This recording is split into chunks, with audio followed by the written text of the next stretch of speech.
والسلام علیک یا رسول اللہ۔ بے شک اللہ اور اس کے فرشتے درود بھیجتے ہیں اس غیب بتانے والے نبی پر۔ اے ایمان والو، ان پر درود اور خوب سلام بھیجو۔ ولی کامل حضرت علامہ امام قشیری رحمۃ اللہ علیہ فرماتے ہیں، اللہ پاک نے ارادہ فرمایا کہ امت مصطفیٰ صلی اللہ علیہ وآلہ وسلم اپنے نبی کی خدمت گزار بنے، تاکہ اس خدمت کے بدلے میں ان کو ان کے محبوب، ان کے پیارے نبی صلی اللہ علیہ وسلم ان کی شفاعت فرمائے۔ امت خدمت گزار بنے اور نبی ان کی شفاعت فرمائے اس خدمت کے بدلے۔ چنانچہ رب کریم نے ہم غلامان مصطفیٰ کو درود پاک پڑھنے کا حکم ارشاد فرمایا کہ یہ وہ خدمت ہے کہ جس کے صلے میں روز قیامت محبوب کی شفاعت نصیب ہوگی۔ قلیل روزی دے دو قناعت، فضول گوئی سے دے دو نفرت، درود پڑھتا رہو بکثرت نبی رحمت شفیع امت۔ صلو علی الحبیب صلی اللہ تعالی علی محمد صلی اللہ علیہ وآلہ وسلم۔ رجب المرجب کا 11واں مہینہ تشریف لا چکا ہے۔ یہ بہت بابرکت مہینہ ہے۔ اللہ کے آخری نبی رسول ہاشمی صلی اللہ علیہ وآلہ وسلم نے فرمایا، رجب شہر اللہ وشعبان شہری ورمضان شہر امتی۔ یعنی رجب اللہ پاک کا مہینہ ہے، شعبان میرا مہینہ ہے اور رمضان میری امت کا ہے۔ روایات میں ہے جب رجب المرجب کی آمد ہوتی تو پیارے آقا صلی اللہ علیہ وآلہ وسلم یہ دعا فرمایا کرتے تھے۔ آئیے ہم یہ دعا مل کے پڑھ لیتے ہیں، اور جب بھی دعا مانگے، نمازوں کے بعد مانگے، اس کے علاوہ دعا مانگے، تو یہ دعا ہم بھی مانگا کریں۔ حضور کی دعا مانگا کرتے تھے، جیسے رجب کا مہینہ شروع ہوتا دعا کیا ہے، آئیے دعا مل کے پڑھیے، بعد میں ہو سکے تو یاد بھی کر لیں۔ اللہم بارک لنا فی رجب وشعبان وبلغنا رمضان۔ یعنی اے اللہ پاک تو ہمارے لیے رجب اور شعبان میں برکتیں عطا فرما اور ہمیں رمضان تک پہنچا دے۔ یہ اس کا ترجمہ ہے۔ تو یہ دعا مانگتے رہیں، روز مانگے تاکہ ہمیں رمضان تک پہنچنا نصیب ہو جائے۔ اللہ رمضان نصیب کر دے زندگی میں ایک بار پھر۔ خدا کی ہے عنایت، ماہ رمضان آنے والا ہے۔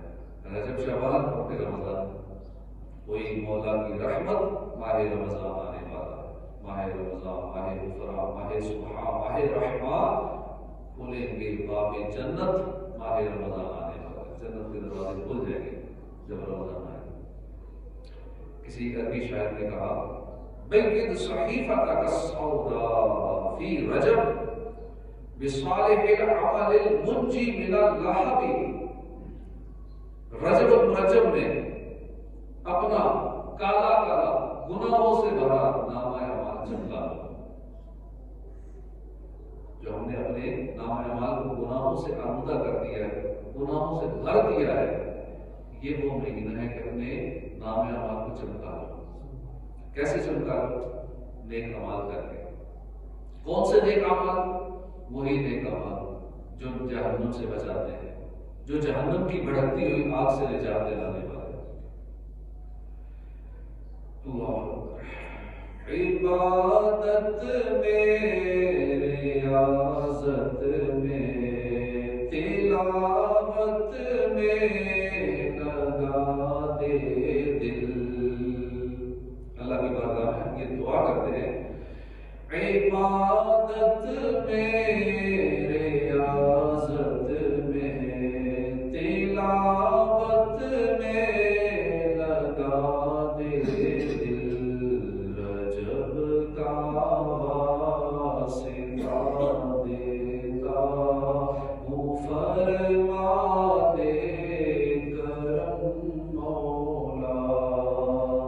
آمین بجاہ خاتم النبیین۔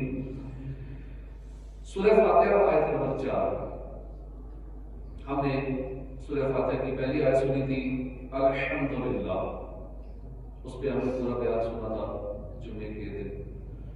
اس کے بعد الحمدللہ تمام تعریفیں اللہ کے لیے ہیں، وہی تعریفوں کا مستحق ہے۔ کیوں مستحق ہے؟ کہ رب العالمین ہے، اس لیے تمام عالمین کا وہی خالق ہے، وہی مالک ہے، وہی رب ہے، اس لیے وہ تمام تعریف کا مستحق ہے۔ اس کے بارے میں سنا تھا۔ پھر ہم نے سنا تھا اس موضوع پہ بیان الرحمن الرحیم، مالک یوم الدین، رحمان بھی ہے، رحیم بھی ہے، روز جزا کا مالک بھی ہے۔ ایاک نعبد و ایاک نستعین۔ آج ہم اس موضوع پہ بیان سنیں گے کہ اللہ ہم تیری ہی عبادت کرتے ہیں، ایاک نعبد و ایاک نستعین، اور ہم تجھ ہی سے مدد چاہتے ہیں۔ علماء کرام فرماتے ہیں سورہ فاتحہ یہ قرآن کا سر ہے، یعنی قرآن کا راز ہے، قرآن کا خلاصہ ہے۔ سورہ فاتحہ پورے قرآن کی سمری ہے، اور سورہ فاتحہ کا خلاصہ، سورہ فاتحہ کا سر، راز، یہ آیت کریمہ ایاک نعبد و ایاک نستعین۔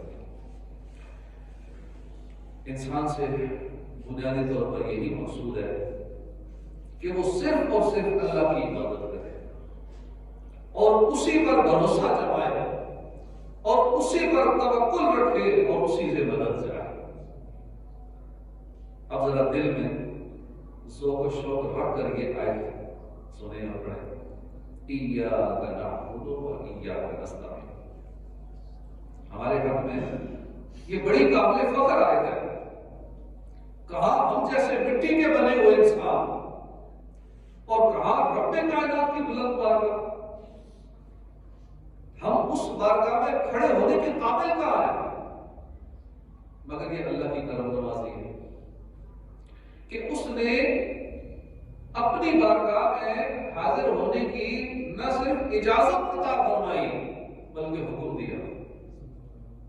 حضرت حنین مصری کو بڑے اللہ کے ولی ہیں، آپ جب نماز کی نیت کرتے تو عرض کرتے مولا وہ کون سے پاؤں ہے جس سے چل کر میں دیتے رہوں، مولا وہ کون سی آنکھ ہے جس سے میں قبلے کی طرف نظر کروں، یا اللہ وہ کون سی زبان ہے میں جس سے تیرا ذکر کروں۔ نہ پاؤں اس لائق ہے، نہ زبان اس لائق ہے، نہ نظر اس لائق ہے، نہ وجود اس لائق ہے مولا کہ تیرے بارگاہ میں کھڑا ہو سکوں۔ یہ گندا وجود لے کر اللہ تیری بارگاہ میں حاضر ہونے کے میں لائق ہی نہیں ہوں۔ اس در کی حاضری کو چھوڑ بھی نہیں سکتا، کیا کروں؟ جیسا ہوں مولا مجبور ہوں، اسی حالت میں تیری بارگاہ میں حاضر ہو رہا ہے۔ جیسا ہوں مولا تیری بارگاہ میں حاضر ہوتا ہوں۔ تو واقعی یہ بڑا فخر ہے ہمارے لیے کہ ہم رب العالمین کے حضور سجدہ کرتے ہیں۔ کاش ہم اس کے حقیقی بندے بن جائیں، کاش ایسے بندے بن جائیں کہ ہمارا مالک ہم سے راضی ہو جائے۔ اس نکمے سے کام لے ایسے، یہ نکمہ ہو کام کا یا رب، مجھے ایسے عمل کی دے توفیق کہ ہو راضی تیری رضا یا رب۔ ایاک نعبد و ایاک نستعین، ہم تیری ہی عبادت کرتے ہیں، تجھ ہی سے مدد چاہتے ہیں۔ اب یہ بندوں کی زبان کا کلام ہے، ہم تیری عبادت کرتے ہیں، بندوں کی زبان میں کلام ہے، یعنی اللہ پاک نے ہم بندوں کو فرمایا کہ تم یہ کہو ایاک نعبد و ایاک نستعین۔ اس آیت کریمہ میں دو باتیں توجہ سے سمجھنے کی ہیں۔ عبادت کسے کہتے ہیں؟ استعانت کا کیا مطلب ہے؟ مدد کا کیا مفہوم ہے، کیا مطلب ہے؟ عبادت کسے کہتے ہیں؟ اس تعلق سے علماء کرام نے کافی طویل ابحاث لکھی ہیں۔ ان کا خلاصہ یہ ہے کہ ہر وہ کام جو اللہ کی رضا کی نیت سے کیا جائے وہ عبادت ہے، اور شرعاً اللہ کی رضا کی نیت درست بھی ہو اور وہ کام بھی عبادت ہے۔ یعنی کسی بھی کام کے عبادت ہونے کے لیے یہ دونوں بنیادی شرطیں ہیں. وہ کام کرنا شریعت میں درست ہو، شریعت نے اس کام سے منع نہ کیا ہو. مثال کے طور پر چوری کرنا حرام ہے، اب بندہ کو چوری کرتا ہے اور نیت اس کی یہ ہوتی ہے کہ میں غریبوں کی مدد کروں گا، میں اللہ کی راہ میں خرچ کروں گا، چوری کر کے حرام کما کے اللہ کی راہ میں خرچ کروں گا. تو یہ نیت چوری کو جائز نہیں بنا سکتی کیونکہ میں نے اللہ کی راہ میں خرچ کرنا ہے اس لیے چوری جائز ہو جائے، ایسا نہیں ہے. اور بعض صورتوں میں تو مطلب اس سے کافر بھی ہو جائے گا. بہت خطرناک معاملہ ہے گناہ کے کام میں ایسی نیتیں کرنا کہ یہ میں گناہ اس لیے کر رہا ہوں، کہ ڈاکہ اس لیے مار رہا ہوں کہ میں اللہ کی راہ میں خرچ کروں گا. بعض صورتوں میں یہ کفر تک لے جاتا ہے. دوسری شرط کہ وہ کام اللہ کی رضا کی نیت سے کیا جائے تو وہ عبادت ہوتا ہے. ایک تو شریعت نے وہ کام جائز کہا ہو، منع نہ ہو، اور نیت اللہ کی رضا کی. مثال کے طور پر ایک بندہ مسجد میں آیا، وضو کیا، درست نماز پڑھی، صحیح سجدے کیے، رکوع کیے، شرائط فرائض واجبات درست قرات کے ساتھ، تجوید و مخارج کے ساتھ صحیح نماز پڑھی، کوئی غلطی نہیں کی، خشوع خضوع کے ساتھ اور اچھے انداز میں نماز ادا کی. اس کی نیت اللہ پاک کو راضی کرنے کی نہ تھی، باقی سارا کام اس نے ٹھیک کیا، صحیح وضو کیا، صحیح نماز پڑھی، لیکن نیت اللہ کی رضا کی نہ تھی. لوگوں کو دکھانے کی نیت تھی، لوگ کہیں گے نمازی ہے، یہ بہت نیک آدمی. بتائیے یہ عبادت رہے گی؟ ہرگز نہیں. یہ ریاکاری ہو جائے گی، اور ریاکاری گناہ ہے، یہ عبادت نہیں ہوگی، یہ گناہ ہو جائے گا. تو پتہ چلا کسی بھی کام کی عبادت ہونے کے لیے دو شرط ہے.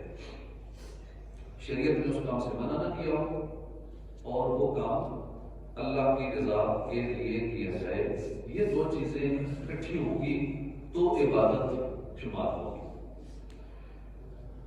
پیرانے پیر بزرگ غوث اعظم رحمۃ اللہ علیہ نے بڑے ہی پیارے انداز میں اس بات بڑے آسان انداز میں بیان کیا. آپ فرماتے ہیں العبادت و ترک العادت، عبادت عادت کے ترک کا نام ہے.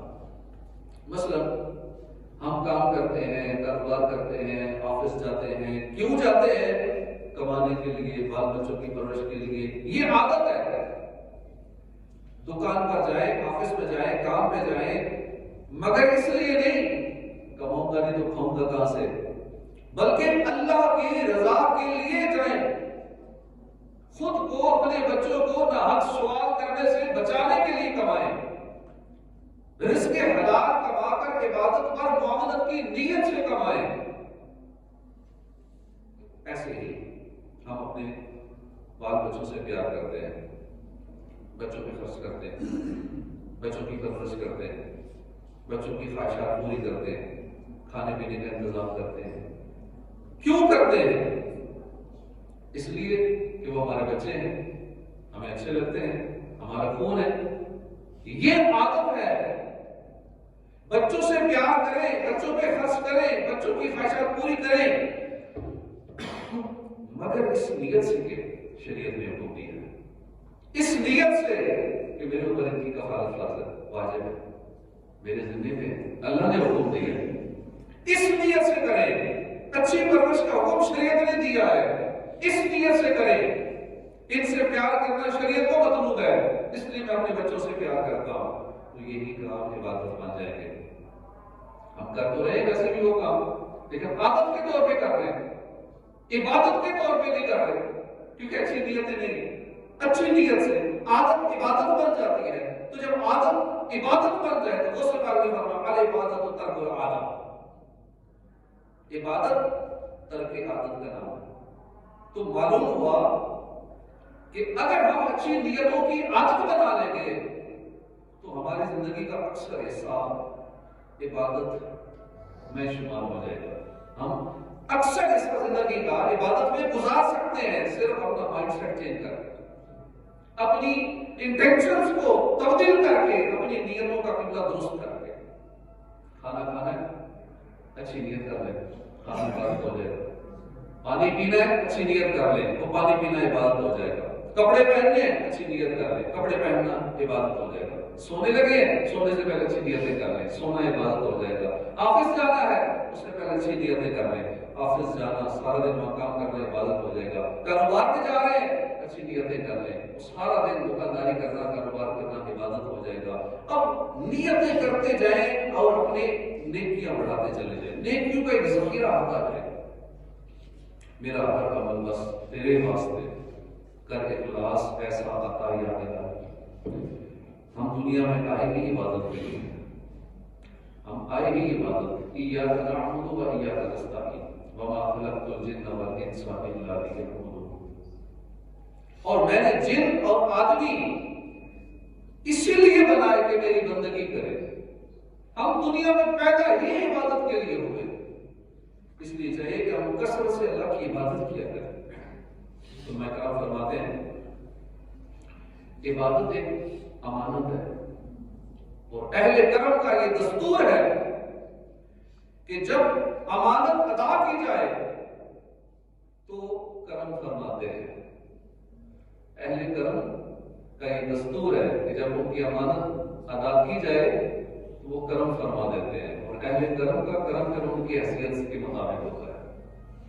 لہذا اگر ہم عبادت کریں تو اللہ پاک کی بے شمار کرم نوازیاں ہم پر ہو جائیں گی. ایک صحابی فرماتے ہیں کہ میں نے عرب شریف کے ایک دیہاتی کو دیکھا کہ اس نے مسجد کے باہر اونٹ باندھا اور اندر نماز پڑھنے چلا گیا. بات ابھی نہیں، ایسے کھلا چھوڑا نماز پڑھی اور بڑے پرسکون انداز میں نماز پڑھی، ٹھہر ٹھہر کر آرام سے خشوع و خضوع کے ساتھ اطمینان سے نماز پڑھ رہا ہے. خیر اس نے نماز ادا کی، باہر نکلا، دیکھتا تو اس کی وہ اونٹ یا اونٹنی موجود نہیں.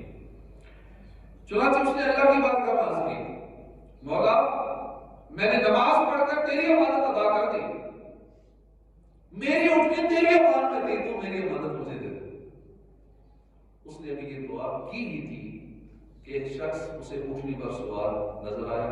اونٹنی لے کر وہ شخص وہاں پہنچا، اس کا ہاتھ کٹا ہوا تھا، اس نے اونٹنی اس آرابی کو دی اور واپس چلا گیا. سبحان اللہ. معلوم ہوا عبادت ایک امانت ہے. ہم یہ امانت ادا کریں گے تو اللہ پاک ہم پر کرم فرمائے گا. پیارے آقا مکی مدنی مصطفیٰ صلی اللہ علیہ وآلہ وسلم نے فرمایا احفظ اللہ فی الخلوات یحفظک فی الخلوات. یعنی تم خلوت میں اللہ کے احکام کی حفاظت کیا کرو، اللہ پاک بیابانوں میں تمہاری حفاظت فرمائے گا. امن کا و جذبہ عطا یا الہی، گناہوں سے مجھ کو بچا یا الہی. دے شوق تلاوت دے ذوق عبادت رہوں با وضو میں اسپدا یا الہی. دوسری بات ایاک نستعین، ایاک نعبد و ایاک نستعین. ہم تیری ہی مدد چاہتے ہیں. آج کے اس حصے میں ہمیں یہ تعلیم دی جا رہی ہے کہ ہم اپنے اندر سے میں ختم کر دیں. ہم اس دنیا میں مالک نہیں ہیں، ہم دست نگر ہیں، ہم محتاج ہیں. اپنی محتاجی کو تسلیم کر لیں، اور اپنی محتاجی کو تسلیم کر لینا بھی بندگی ہے. جب بندہ دل کی گہرائی سے یہ تسلیم کر لیتا ہے کہ میں محتاج ہوں، میں بے بس بندہ ہوں، تب اس پر لطف و کرم کے دروازے کھول دیے جاتے ہیں. فرعون کتنا سرکش تھا، خدائی کا دعویٰ کرتا تھا.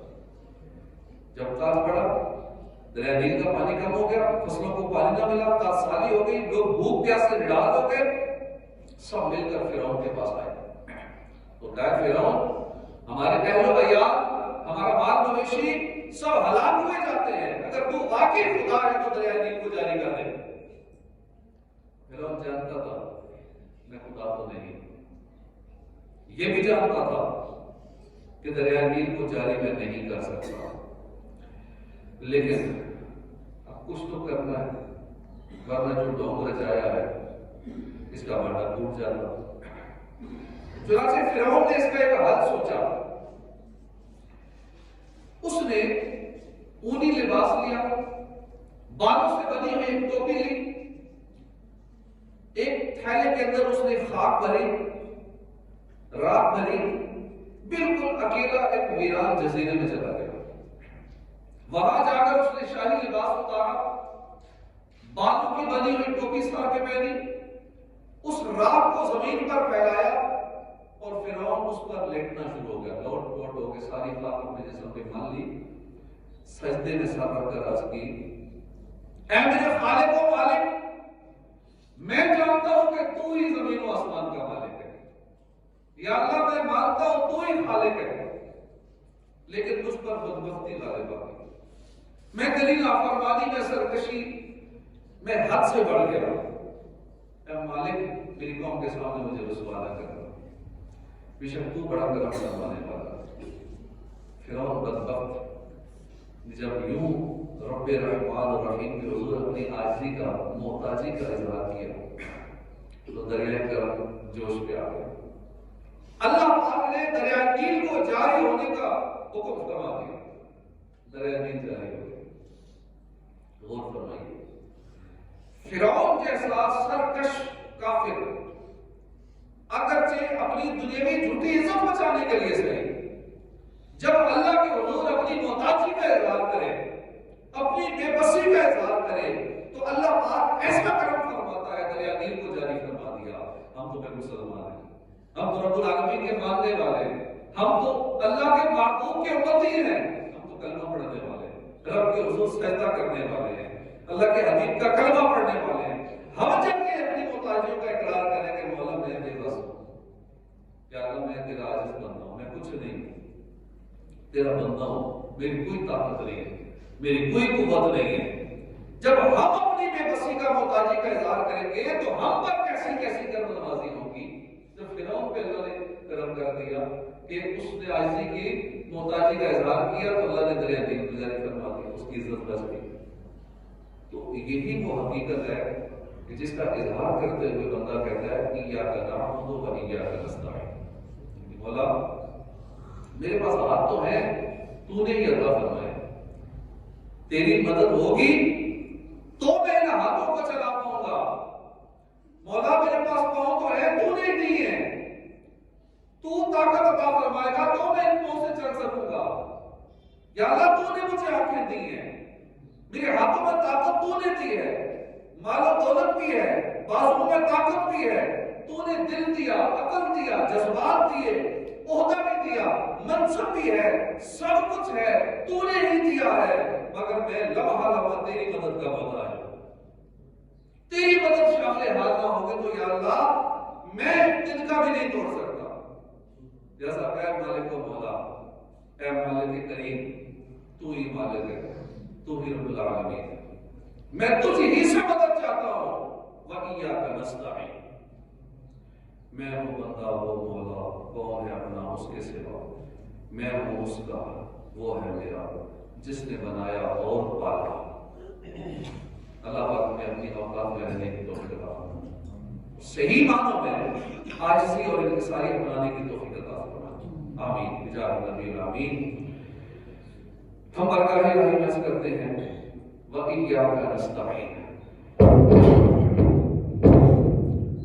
استعانت کا معنی ہے مدد چاہنا، یقیناً حقیقی مددگار اللہ پاک ہی ہے، ہم نے مدد مانگنی بھی ہے اور مانگنی بھی اسی سے ہے، لیکن یہاں ایک بات جو بہت توجہ سے سمجھنی تھی، ایک مثال کے ذریعے عرض کرتا ہوں۔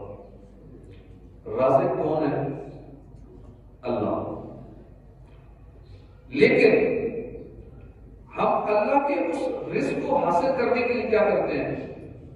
کوئی دکان پہ جاتا ہے، کوئی جاب کرتا ہے، واپس جاتا ہے، یعنی ہر بندہ مختلف کام کرتا ہے، الگ الگ۔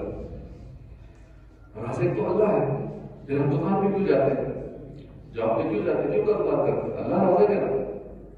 معمولی سا عقل رکھنے والا ایک مسلمان بھی یہی کہے گا کہ رازق تو اللہ پاک ہی ہے، اس نے رزق عطا فرمانے کے مختلف طریقے رکھے ہیں، مختلف انداز رکھے ہیں رزق عطا فرمانے کے، رازق وہی ہے، رزق کسی کو دکان کے ذریعے ملتا ہے، کسی کو جاب کے ذریعے ملتا ہے، ہر ایک کو ملنے کا، رزق ملنے کا اپنا اپنا ایک الگ الگ انداز ہے۔ اسی طرح مدد کرنے والی ذات تو اللہ کی ہی ہے، حقیقی معنوں میں اللہ ہی مدد فرمانے والا ہے۔ اللہ نے مدد حاصل کرنے کے مختلف ذریعے اور مختلف دروازے عطا فرمائے۔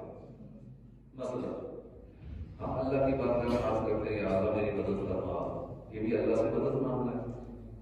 ہم مسجد میں جائیں، مسجد میں نماز پڑھیں، یہ بھی اللہ سے مدد مانگنے کا ایک انداز ہے۔ راہ خدا میں خرچ کریں، یہ بھی اللہ سے مدد مانگنے کا ایک انداز ہے۔ مصیبت پر صبر کریں، یہ صبر کرنا بھی اللہ سے مدد مانگنے کا ایک طریقہ ہے۔ اللہ والوں کے دروازے پہ جائیں، غوث پاک، داتا حضور، خواجہ اجمیر، اعلیٰ حضرت، صحابہ کرام، خلفائے راشدین، انبیاء کرام اور سب سے بڑھ کر امام الانبیاء، محبوب خدا کی بارگاہ میں جب حاضر ہوں، آپ سے مدد مانگیں۔ مدینے میں اللہ پاک آپ سب کی حاضر نصیب فرمائے، آپ کو اللہ پاک آپ سب کو اسی سال حج نصیب فرمائے۔ جب حضور کی بارگاہ میں حاضری ہو، زیر گنبد خضرا سلح جاریوں کے سامنے کھڑے ہو کے جب آنکھیں جھکائے، آنسو بہاتے ہوئے، ہاتھوں کو باندھ کے کہ اسألک شفاعت یا رسول اللہ، اسألک شفاعت یا رسول اللہ، ایک بیگانی ہے کھڑا آپ کے دربار کے پاس۔ جب حضور کی بارگاہ میں رو رو کے مدد کے لیے پکاریں، آپ سے مدد مانگیں، تو یہ بھی اللہ ہی کی مدد حاصل کرنے کا ایک طریقہ ہے۔ اولیاء کرام، صحابہ کرام، اہل بیت اطہار، انبیاء کرام، یہ اللہ والے ہیں۔ اللہ پاک نے انہیں اپنی مدد کا مظہر بنایا ہے، لہذا یا رسول اللہ مدد، یا علی مدد، یا غوث مدد کہنے میں کوئی حرج نہیں ہے۔ کیوں؟ اس لیے کہ یا رسول اللہ مدد کا معنی ہے اے اللہ پاک کے رسول، اللہ پاک نے آپ کو اپنی مدد کا مظہر بنایا ہے، اللہ کی عطا سے میری مدد فرمائی۔ لہذا یہ مدد بھی اللہ ہی کی مدد ہے جو رسول اللہ کے واسطے سے مل رہی ہے۔ جس طرح رازق اللہ ہے، لیکن رزق کس طرح مل رہا ہے؟ کسی کو فلاں روزگار کے ذریعے، کسی کو دکانداری کے ذریعے، کسی کو جاب کے ذریعے، کسی کو مختلف انداز میں رزق مل رہا ہے۔ اسی طرح مدد بھی اسی انداز میں مل رہی ہے۔ کوئی اس سے مدد حاصل کر رہا ہے، کوئی کسی اور دروازے سے مدد حاصل کر رہا ہے، کوئی آپس میں ہم ایک دوسرے کی مدد کر کے ایک دوسرے سے مدد مانگ رہے ہیں۔ تو جب آپس میں ایک بے بس انسان ایک دوسرے کی اتنی مدد کر سکتے ہیں تو پھر اللہ والوں کی شان کیا ہوگی، ولیوں کی شان کیا ہوگی، نبیوں کی شان کیا ہوگی، انبیاء، امام الانبیاء کی شان کیا ہوگی؟ کیا ہم سے مدد مانگنا شرک ہو جائے گا کہ یا رسول اللہ میری مدد کیجیے؟ آپس میں تو مدد مانگتے رہتے ہیں، اور ان کے ہاتھ میں تو ہر کنجی ہے، مالک کل کہلاتے وہ ہیں، ان سے مدد مانگنے میں کیا حرج ہے؟ تو یہ وسوسہ شیطان کا ہے، اس سے بچ کے رہنا چاہیے۔ اور ہر مسلمان کا یہ عقیدہ ہے کہ اللہ کے محبوب، اللہ کے اولیاء یہ مدد کر سکتے ہیں۔ حضرت عباد نے صالح سے روایت ہے، مشکل کشا نبی، حاجت روا نبی، رسول ہاشمی صلی اللہ علیہ وسلم نے فرمایا، اگر تمہارا جانور بیابان زمین میں بھاگ جائے اور تمہیں وہاں کوئی نظر نہ آئے مدد کرنے والا، تو تم کہو اعینونی یا عباد اللہ۔ جب کہیں ویرانے میں بے بس ہو جاؤ، دیکھو کہ اب میری مدد کرنے والا کوئی بھی نہیں ہے، اس وقت کہو اعینونی یا عباد اللہ، تو تمہاری مدد کی جائے گی۔ عظیم محدث کلام النبی فرماتے ہیں، مجھے خود اس حدیث کا تجربہ ہوا ہے کہ ہم جب دوست سفر پاتے ہیں، ہمارا جانور گم ہو گیا، تو ہم نے یہی کہا اعینونی یا عباد اللہ، اللہ کے بندو ہماری مدد کرو، بس اتنا کہنا تھا کہ وہ جانور ہمیں مل گیا ہے۔ ہم اللہ ہی کی عبادت کرتے ہیں، صرف اسی سے ہی مدد مانگتے ہیں، اور اسی انداز سے مانگتے ہیں جو انداز ہمیں قرآن اور حدیث نے سکھایا ہے۔ اللہ نے ہمیں قرآن اور حدیث کو صحیح معنوں میں اللہ پاک ہمیں سمجھنے کی توفیق عطا فرمائے اور اس پر عمل پیرا ہونے کی توفیق عطا فرمائے۔ اس آیت سے ہمیں کیا درس ملا؟ ایاک نعبد و ایاک نستعین، کہ نماز باجماعت پڑھنی ہے۔ سب سے پہلا وجہ اردو یہ ملا، یعنی ہم تیری عبادت کرتے ہیں، ایاک نعبد، ہم تیری عبادت کرتے ہیں۔ ہم کہنا درست ہوگا کہ جب ہم نماز باجماعت پڑھیں گے تو ہمیں باجماعت نماز ادا کرنی چاہیے۔ فرض نماز مسجد میں باجماعت ادا کرنا واجب ہے. اکیلے نماز پڑھنے سے جماعت سے پڑھنا 27 درجے افضل ہے. اللہ پاک جماعت سے نماز پڑھنے والوں کو محبوب رکھتا ہے. اللہ پاک اور اس کے فرشتے جماعت سے نماز پڑھنے والوں پر درود بھیجتے ہیں. دوسرا مدنی پھول یہ ملا کہ ریاکاری سے بچی ہے. علماء کرام فرماتے ہیں ایاک نعبد کا معنی ہے کہ اللہ ہم صرف اور صرف تیری ہی عبادت کرتے ہیں. لہذا بندے کو چاہیے کہ عبادت صرف اور صرف اللہ کی رضا کے لیے کرے. کوئی بھی نیک کام کرے, نمازیں پڑھے, اللہ کی راہ میں خرچ کرے, کچھ بھی کرے اللہ کی رضا کے لیے کرے, بندوں کو خوش کرنے کے لیے نہ کرے. اللہ ہم تیری عبادت کرتے ہیں, کیوں کسی اور کو خوش کرے؟ یہ تو شرک اصغر ہو جائے گا. ہم ذرا تصور تو بات ہے کہ بندہ نماز پڑھ رہا ہے, دل میں بندوں کو دکھانے, بندوں کو خوش کرنے, اپنی واہ کی طلب بھی ہو اور بندہ کہہ رہا ہو کہ یا کرنا ہو میں تیری عبادت کرتا ہوں, دل میں کچھ اور ہے. کتنی بری بات ہے. مفتی احمد یار نعیمی رحمۃ اللہ علیہ فرماتے ہیں کہ ایک بزرگ تھے, ان کو دیکھا نماز کے لیے جب بھی وہ کھڑے ہوتے روتے رہتے. میں نے رونے کی وجہ پوچھی. فرمانے لگے کہ مجھے خبر نہیں کہ میں نماز پڑھنے میں جھوٹا ہوں یا سچا ہوں. زبان سے تو میں کہہ رہا ہوں ایاک نعبد, اگر میرے دل میں ذرہ برابر بھی ریا ہوئی تو اللہ پاک فرمائے گا تو جھوٹا ہے. ارے کم مسجد میں کھڑے ہو کے نماز کی حالت میں میری بارگاہ میں کھڑے ہو کے تو جھوٹ بول رہے. ایاک نعبد زبان سے تو کہتا ہے تیری عبادت کرتا ہوں, اور تیرا دل جو ہے یہ کسی اور کو خوش کرنے کی خواہش رکھتا ہے. وجب و تکبر اور بچاؤ بے جان سے آئے نماز تک ریا یا رب مصطفیٰ. اللہ پاک ہمیں ریاکاری سے بچا. ایک اور مدنی پھول جو اس آیت سے ہمیں سیکھنے کو ملا کہ کیفیت میں ترقی کی کوشش کرنی چاہیے. جس طرح دنیاوی معاملات میں چاہتے ہیں نا کہ ہر معاملے میں ترقی کریں, یہ لے لیں, پھر یہ کر لیں, پھر یہ کر لیں, مال بڑھ جائے, پھر یہ انکم ہے تو پھر اگلے سال زیادہ ہونی چاہیے کیونکہ مہنگائی زیادہ ہو جائے گی تو آمدن بھی زیادہ ہونی چاہیے, یہ عہدہ ہے تو یہ عہدہ مل جانا چاہیے, اب گریڈ ذرا اوپر ہو جانا چاہیے. ترقی کے لیے پلاننگ کرتے رہتے ہیں. اسی طرح ہمیں اپنی اخروی بہتری کے لیے بھی کیفیات میں ترقی کا سوچنا چاہیے. علامہ محمد صاحب فرماتے ہیں اس مقام پر ہمیں ترقی کا درس دیا گیا ہے. کیفیت میں ترقی کا ایاک نعبد و ایاک نستعین, یعنی دین میں, ایمان میں, دل میں اترنے والی کیفیات میں آدمی رک نہ جائے کہ اب میں نے بڑی عبادت کر لی, اب میں نے اتنے نفل پڑھ لیے, اب میں نے اتنا ذکر روزگار کر لیا, بس بہت ہو گیا. ایسا نہیں, اور ترقی کا آگے سوچے. سورہ فاتحہ کی ابتدا میں اللہ کی صفات کا بیان ہو. اللہ پاک سب تعریفوں کا حقیقی مستحق ہے, ہر نقش و عیب سے پاک ہے. کائنات کا ذرہ ذرہ اس کی حمد و ثنا کر رہا ہے. وہی ہے جس نے یہ زمین بنائے, آسمان, چاند, ستارے بنائے, تمام جہانوں کا پالنے والا ہے, رحمان بھی ہے, رحیم بھی ہے, روز جزا کا مالک بھی ہے. یہ ہے معرفت. سورہ فاتحہ کی یہ ابتدائی آیات بہت پڑھنے سے دل میں اللہ کی عظمت و شان بیٹھتی ہے, محبت الہی کی کیفیت دل میں پیدا ہوتی ہے. کیا یہ رک جانا چاہیے؟ نہیں. اب بندہ مزید آگے بڑھتا ہے, اس معرفت کے تقاضے پر عمل کرتے ہوئے اللہ کے حضور حاضر پر عرض کرتا ہے ایاک نعبد, مولا تو ہی عبادت کے لائق, تو ہی سچا خدا ہے, ہم صرف تیری ہی عبادت کرتے ہیں. ہمارے یہاں عموماً لوگ دنیاوی تعلیم حاصل کرتے ہیں, کرنی چاہیے, منع نہیں, جو بھی جائز ہے. علم فلکیات پڑھتے ہیں, فزکس پڑھتے ہیں, کیمسٹری پڑھتا ہے, بایو پڑھتا ہے, ڈاکٹر بنتا ہے. مگر مسئلہ یہ ہے عموماً ایسے لوگ ایک جگہ اٹک جاتے ہیں, صرف انہی دنیاوی علوم کے ہی ہو کے رہ جاتے ہیں. ایسا نہیں ہونا چاہیے. علم فلکیات پڑھے, جب چاند ستاروں کے سورج کے بارے میں پڑھے, اس کی سائنسی تحقیقات پڑھے تو اللہ کی قدرتوں پہ غور کرے, اللہ کی قدرتوں پہ غور کرے. ڈاکٹر جب انسانی وجود کے عجائبات کو دیکھے, انسانی جسم کیسے کام کرتا ہے, اس بارے میں جب تحقیقات کو پڑھے تو اللہ کی کاریگری پر غور کرے, دل میں محبت الہی کو پڑھے. سبحان ربی الاعلیٰ یہ اس کی زبان پہ جاری ہو جائے, سر سجدے میں رکھ دے کہ اللہ کیسی عظیم قدرتوں والا ہے. مکھی سے لے کر ہاتھی تک, زمین سے لے کر آسمان تک, ہر چیز اللہ پاک نے کیسی کمال کی بنائی, کیسی کمال کاریگری سے بنایا ہر چیز کو. اب ہر چیز کو اللہ مال گرا, بنایا بھی اور مال گرا.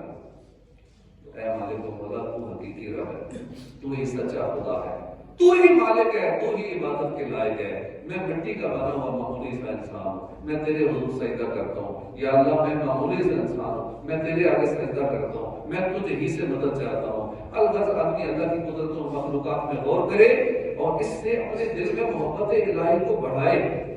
خواجہ غریب نواز چشتی اجمیری رحمۃ اللہ علیہ، ان کا بھی عرس منایا جائے گا 6 رجب کو۔ یہ چھوٹی عمر کے تھے، والد صاحب ان کے فوت ہو گئے، وراثت میں ایک بات تھا، ایک پنچکی تھی۔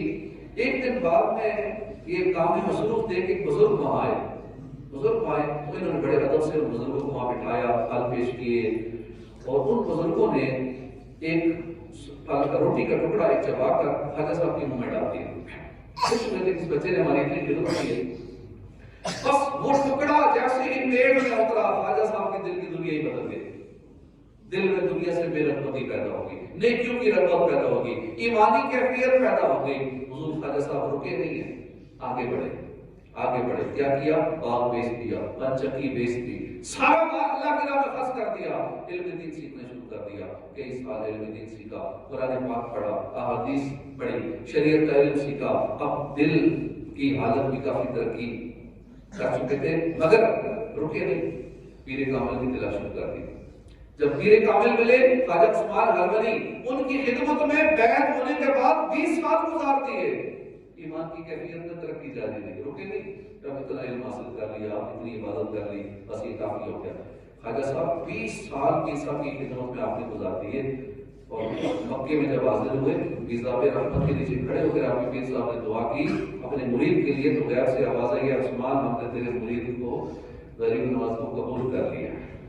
سبحان اللہ۔ خواجہ ہند وہ دربار ہے اعلیٰ تیرا، کبھی محروم نہیں مانگنے والا تیرا، اے تیری ذات عجب پہلے حقیقت پیارے، کسی تیراک نے پایا نہ کنارہ تیرا۔ کیسی شان ہے خواجہ غریب نواز کی، اللہ پاک ان کی محبت نصیب فرمائے۔ ہم نے آج سنا ایاک نعبد و ایاک نستعین، ہم تیری ہی عبادت کرتے ہیں، تجھ ہی سے مدد چاہتے ہیں۔ اللہ پاک ہمیں عبادت گزار بنائے۔ وما علینا الا البلاغ المبین۔